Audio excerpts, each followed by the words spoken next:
오늘 또 그대의 최고의 날입니다. 임은미 선교사 묵상입니다. 2024년 1월 25일 목요일 최고의 날. 언제까지 같은 죄를 반복할 것인가? 열왕기상 13장. 어제는 미국에 있는 내 멘티 성의 전도사가 한국으로 왔다가 다시 미국으로 돌아가는 날이었다. 내가 있는 숙소에서 약 1시간 반이 떨어진 곳에 사는데 공항까지 아무도 데려다 줄 사람도 없고 성의 전도사 몸도 그렇게 편한 상태가 아닌지라 공항까지 데려다 주겠다고 성의 전도사 집으로 갔다. 성의 전도사 집으로 가는데 1시간 반, 거기서 공항까지 가는데 1시간 반, 공항에서 우리 집으로 다시 오는데 1시간가량. 나로서 사실 조금은 망설여지는 섬김이었다. 내가 어제 부흥의 첫날 설교가 시작된 날이기도 했으니 아침 10시 반가량 나가서 집에 돌아오면 저녁에 거의 막바로 준비하고 설교하러 가야 된다는 이야기가 되니까 말이다. 그러나 내가 가기로 선택한 것은 날씨도 너무 추운 날에 아무도 공항에 같이 나가주는 사람 없이 성애를 혼자 미국으로 돌아가게 하기에는, 그리고 무거운 짐을 낑낑 혼자 들고 움직여야 할 성애를 생각하니 삶에는 우선순위라는 것이 있는데 내가 조금 더 피곤하고 불편할지라도 내가 또 언제 성애를 다시 만날는지도 모르는데 싶어서 어제 공항 배웅을 가기로 한 것이다. 그런데 참 감사하게도 다른 멘티 신혜가 자기도 공항에 나가고 싶다고 성애네 집으로 와준 것이다. 그래서 성애랑 신혜 모두 다 데리고 공항으로 갈 수 있었고, 공항 수속도 빨리 되어서 점심까지 셋이 같이 공항에서 먹을 수 있게 되었다. 함께 나눔의 시간을 가지고 그리고 기도 시간까지 함께 하고 성애를 배웅할 수 있어서 감사한 시간이었다고 하겠다. 내가 멘토링 사역한 지 언 30년이 되어간다. 내가 선교사 되고 난 다음 해 멘토링을 시작했으니 말이다. 많은 멘티들이 있었지만 지금 남아있는 멘티는 딱 10명이다. 지금 남아있는 멘티들은 적어도 15년 이상 멘토링을 받은 멘티들이라고 하겠다. 멘토링 하면서 무엇보다도 감사한 것은 모든 멘티들이 어떤 일을 만나도 견고함이 묻어나는 멘티들의 모습이 있는지라 멘토링이 가끔은 힘이 든다 해도 그래도 참 가치 있는 사역 중에 하나라는 생각을 한다. 멘티들이 변화되는 모습은 그들이 매일 같이 쓰는 묵상을 읽으면서 느낄 수가 있다고 하겠다.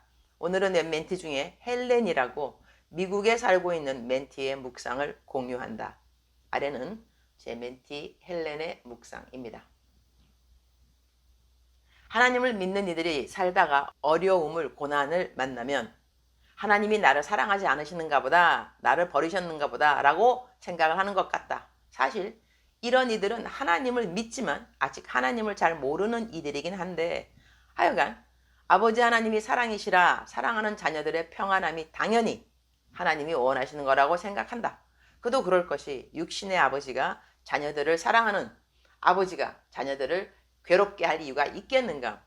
나는 오랜 세월 동안 힘든 시간들을 지내면서 하나님이 나의 아버지라는 말씀이 어려웠던 걸 기억한다. 우리 아빠라면 암만 선한 의도라고 하셔도 나를 이렇게까지 힘들게 하지 않으실 거라고 생각하면서 말이다. 그 시간들을 지나면서 너무 힘들어서 누군가에게 기대어 쉬고 싶었을 때 나에게 생각난 사람은 하나님 아버지가 아니라 우리 엄마 아빠였지만, 아빠는 이미 돌아가셨고 엄마는 괜한 걱정만 시켜드릴 것 같아서 혼자 안고 지나가야 한다고 생각했었다. 물론 하나님께 기대어 쉬어야 하지만 하나님이 성숙을 위하여 일부러 지나가게 하신 힘든 일인데 오히려 그 하나님 안에서 쉰다는 것이 말이 안 되는 것 같았다. 만약 멘토님이 내가 지나가는 고난이 형벌이 아니고 성숙으로 가는 여정이라고 먼저 알려주시지 않았더라면 나 역시도 하나님이 나를 사랑하지 않으시는가, 나를 버리셨는가 라는 불안과 의심으로 고난의 여정이 더욱 괴로웠으리라. 그리고 그런 의심과 불안은 암만 방언을 하고 신학교를 나와도 나를 위하여 사랑하는 아들을 대신 십자가의 죽음으로 돌아가게 하신 하나님의 사랑을 알긴 알되 나의 영혼 깊이 만나지 못해서였음을 깨달아가는 건 고난을 지나고도 한참 후였다. 우리의 인생길이 하나님의 사랑을 온 인류가 아닌 각자를 향한 사랑을 알아가는 여정이라는 멘토님의 말씀은 귀로 듣고 머리로 듣는 하나님의 사랑을 피부로, 가슴으로, 심장으로 알아가는 과정이라는 말씀이 아닌지, 나의 남은 인생길 얼마나 될는지 그 시간 동안 알고 또 알아도 못다 알 이 크신 하나님의 사랑을 나에게 닥치는 이유 있든 없든 이 세상의 고난으로 밀어낼 수가 있으랴. 밀어낼 수 있다 하여도 이 땅에서의 수명이 다하면 하나님 얼굴을 배워야 하는데, 그날 나를 위하여 스스로 제물이 되어주신 그 사랑을 어찌 마주하려고. 자, 새 하루 왜 사냐고? 남을 위해서가 아니라 나를 위하여 산다. 나를 향하신 하나님의 사랑을 알고 또 알고, 그래서 나의 하나님을 향한 사랑도 내 심장에서 자라가서 다윗처럼 그분의 마음에 합한 자가 되려고 산다. 그래서 내가 살아있는 동안 이 여정을 앞서 인도하시는 성령님을 따라서 하나님 손을 꼭 잡고 오늘 또 함께 걷는다. 할렐루야. 이제는 이 아랫부분은 제 오늘 묵상입니다. 이 녹음을 듣기만 하시는 분들은 글을 읽지 않기 때문에 글의 흐름, 짜름 이런 부분들을 눈에 안 보이니까, 안 읽으시니까 그냥 듣기만 하시니까 제가 정리하여서 이렇게 녹음에 올려드리는 겁니다. 위에까지는 제 멘티 묵상, 아랫부분은 저의 묵상이 되겠습니다. 열왕기상 13장 33절. 여로보암이 이 일 후에도 그의 악한 길에서 떠나 돌이키지 아니하고 다시 일반 백성을 산당의 제사장으로 삼되 누구든지 자원하면 그 사람을 산당의 제사장으로 삼았으므로, 34절, 이 일이 여로보암 집에 죄가 되어 그 집이 땅 위에서 끊어져 멸망하게 되니라. 열왕기상 13장은 북왕국 이스라엘의 왕 여로보암이 저지른 죄에 대하여 우리에게 말을 해준다. 시간이 되는 분들은 열왕기상 13장 전체를 읽어주시기를 강추한다. 나는 오늘 그가 한 일에 대한 자세한 내용보다는 여로보암이 이 일 후에도 그의 악한 길에서 돌이키지 아니하고 이 부분에 대한 삶의 적용을 하고자 한다. 하나님은 우리들이 짓는 죄에 대해서 때로는 단박에 벌을 내리지는 않으신다. 시편 말씀에 하나님은 항상 우리 죄를 경책치 아니하시고 라는 말씀이 있다. 그러니 우리가 죄를 짓는 순간순간마다 나타나셔서 우리를 벌하시는 분이 아니라는 것이다. 그러나 우리를 사랑하시기 때문에 경고를 해주신다. 경고를 자꾸 무시하게 되면 하나님은 내리겠다고 말씀하시는 벌을 내리신다는 것이다. 주님, 오늘 또 최고의 날입니다. 요즘 하나님이 저에게 경고를 하시는 삶의 영역이 있는지요? 오늘 같은 성경 말씀을 참고하면 제 삶의 영역을 돌아보게 되어 감사드립니다.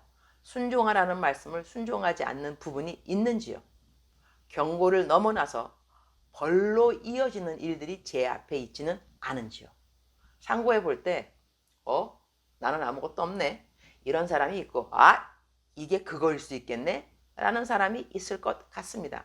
두 사람 다 복이 있는 사람이라고 생각됩니다. 한 사람은 말씀에 비추어서 자책할 것이 없음을 다시 한번 깨닫게 되니 그 은혜가 감사할 것이고, 다른 한 사람은 죄를 깨닫는 은혜를 주셨으니 벌이 임하기 전에 돌아설 수 있는 시간을 주신 것이니 감사할 것 같습니다. 저는 돌아보니 자책할 것이 없는 카테고리라서 감사합니다. 이렇게 매일같이 살다가 주님 앞에 서면 참 좋겠다, 그런 생각을 합니다. 오늘은 우리 모든 멘티들이 단체 멘토링으로 함께 모이는 날입니다. 한국에 있는 멘티들은 거의 다 모이는 것 같아서 감사합니다. 함께 식탁 교제와 함께 삶을 함께 나누는 시간에 성령님 함께 하여 주시기를 기도드립니다. 함께가 되게 많네요. 주님 함께. 오케이. 오늘은 대일교회 이틀째 부흥의 날입니다. 왜 우리가 마음의 상처를 치유받아야 하는가에 대한 제목으로 속사람의 치유와 용서의 부분까지 연결시키고 설교 듣는 모든 성도님들에게 참된 자유함의 시간이 경험되기를 기도드립니다. 지난 1월 6일부터 24시간 기도 릴레이로 저의 한 달간 말씀 사역을 기도해 주는 분들이 있습니다. 너무나 감사한 동역자들이 아닐 수 없습니다. 꼭 그들의 기도를 기억하여 주시고 그들의 가정을 기억하여 주시고 그들의 자녀들을 기억하여 주시고 그들의 사업을 기억하여 주시고 그들의 개인적인 기도들을 모두 응답하여 주시기를 기도드립니다. 주님 사랑합니다. 주님 감사합니다. 오늘 또 우리 주님 저를 보시면서 하루 종일 기쁘시면 참 좋겠습니다. 외울 말씀 성도들의 쓸 것을 공급하며 손대접하기를 힘쓰라. 로마서 12장 13절 말씀. 작정서 점수 100점. 사랑하는 그대여, 사랑하는 그대여, 출석 부르고 있습니다. 대답하셔야죠. 사랑하는 그대여, 사랑하는 그대여. 오늘 또 하나님께서 그대의 손을 꼭 붙들어 주십니다.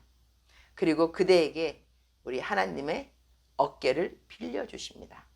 기대라는 것이죠. 사랑하는 내 딸아, 사랑하는 내 아들아, 너는 이 길을 혼자 가는 것이 아니야. 너에게 있는 짐을 짐이라고 생각하지 말으렴.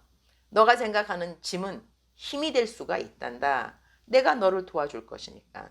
너가 혼자 지고 가는 거 아니고 이고 가는 건 아니고 내가 너와 함께 동행하며 내가 너를 업고 간단다 라고 말씀하시는 하나님의 따스한 음성이 그대에게 들려오기를 축복합니다. 사랑하는 그대여, 사랑합니다. 사랑하는 그대여, 축복합니다. 오늘 또 그대의 최고의 날입니다.